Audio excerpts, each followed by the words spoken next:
All right, let's move to this as well. Before 2023, artificial intelligence was a subject for movies, for business analytics, or even sophisticated background applications. But since late last year, there's also been an explosion now in AI technologies spreading into every corner of our digitally powered world. The advances are both impressive and at the same time worrying, especially if you're concerned about cybercrime. Criminals are using the newer versions of AI for scams and more established intelligence technologies for cyber attacks. But how does one future-proof against these AI security threats? We find out now from Gerhard Swart, Chief Technology Officer at cybersecurity company Performant. And thank you so much for your time. A very warm good morning to you. Gerhard, this is quite concerning. I mean, I'm sure when artificial intelligence was a concept brought forward, it was not meant for harm. It was meant to progress humankind. But it seems criminals, ever creative, may be just a step ahead to unsuspecting victims. Let's talk about some of the trends you're seeing here when it comes to AI and cybercrime.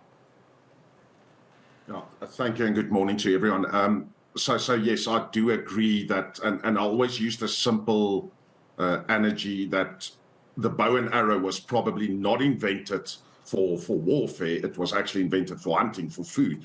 And then obviously people used it accordingly for war over time. So I always use that. So, and it's the same with AI now. AI has existed in some form for many years, actually, not just the last couple of years. And if we look back at machine learning capability and user behavior analytics, and you mentioned a good example is streaming, where the AI actually recommends certain movies or TV series for us to watch.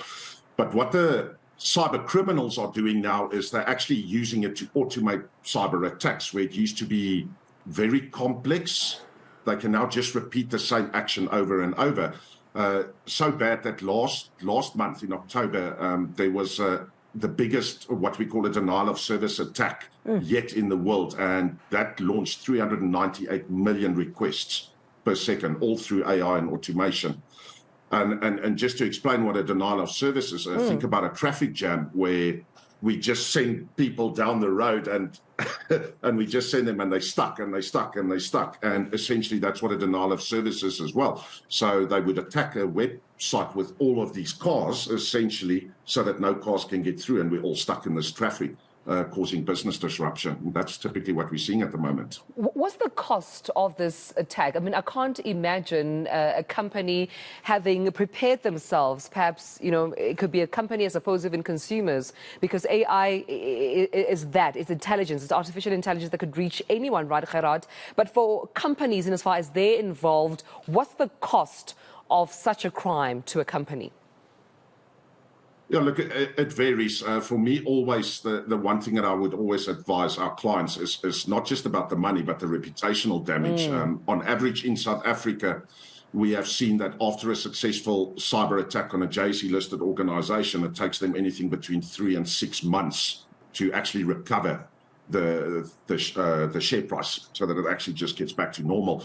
That excludes all the money that they have to spend to actually harden their systems as such and potentially deploy additional technologies, including AI. I mean, like I mentioned, we've been using AI for many, many years in order to get ahead of the step, and so have most of the managed service providers, in not just in South Africa, across the globe. So it doesn't have to be expensive.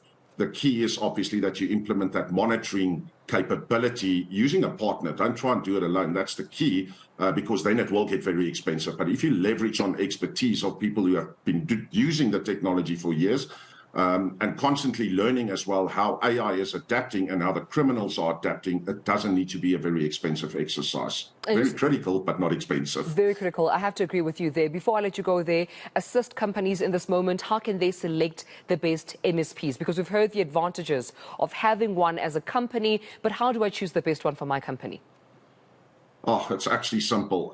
A good service provider will listen to a client firstly. That's the most important.